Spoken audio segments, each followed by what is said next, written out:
قرآن مقدس کی عظمت قرآن پاک سے 11 عظمتیں ہیں. یہ تو عام موٹی موٹی قرآن پاک کی آیت ہے کیونکہ انہوں نے مختصر اکثر کہہ دیتے ہیں جب کوئی بندہ بات کر رہا تو کہہ دیتے ہیں مثالیں بہت زیادہ ہیں لیکن تجھے سمجھانے کے لیے 2 مثالیں کافی ہیں. تو قرآن مقدس کی عظمت بہت زیادہ ہے قرآن پاک کے اندر کئی متعدد مقام پہ ہے. یہاں پہ انہوں نے سمجھانے کے لیے 11 عظمتیں لکھی ہیں. تو پہلی عظمت کیا ہے؟ قرآن کریم اللہ تعالیٰ کی واضح دلیل اور اس کا نازل کیا ہوا نور ہے. ارشاد باری تعالیٰ یا ایھا الناس قد جاءکم برہان من ربکم وانزلنا الیکم نورا مبینا. سورہ النساء کے اندر یہ آیہ مبارکہ ہے. تو اللہ کریم قرآن مقدس میں ارشاد فرماتا ہے اے لوگوں بے شک تمہارے پاس تمہارے رب کی طرف سے دلیل آ گئی, واضح دلیل آ گئی اور ہم نے تمہاری طرف روشن نور نازل کیا.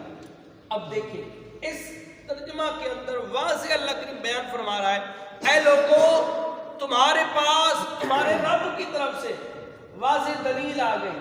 اوپر نام دلیل بھی آیا ہے, میں نے دلیل بھی بتایا, اور نور بھی اتارا ہے اللہ کریم نے.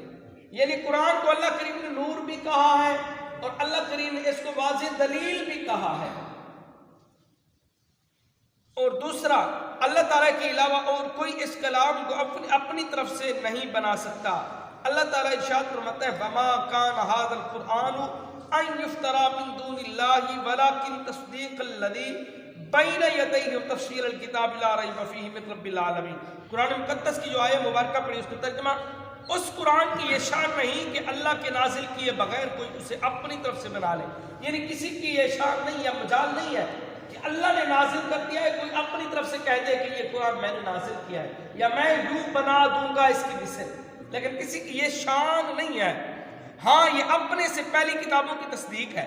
یعنی پہلی کتابیں کون سی گزری ہیں؟ تورات, زبور, انجیل, یہ کتابیں پہلے گزری ہیں. ان کتابوں کی یہ تصدیق کرتا ہے, یہ مہر لگاتا ہے کہ پہلی کتابیں بھی تھیں. اس کے علاوہ وتفصیل الکتاب لوح محفوظ کی تفصیل ہے. لوح محفوظ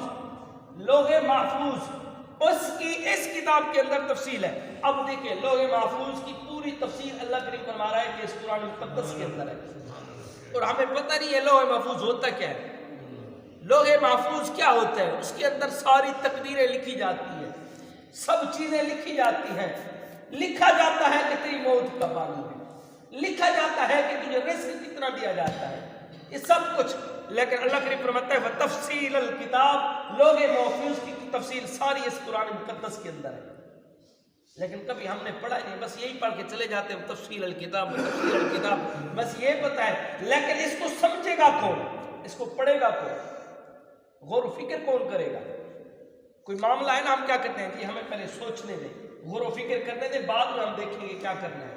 ہم ایسے کبھی وہ کر دیا تو اللہ کریم بھی فرماتا ہے ایسا نہیں, اس کے اندر غور و فکر کرو, سمجھو رب کہتا کیا ہے, تم سے کیا کہہ رہا ہے, بیان کیا کر رہا ہے.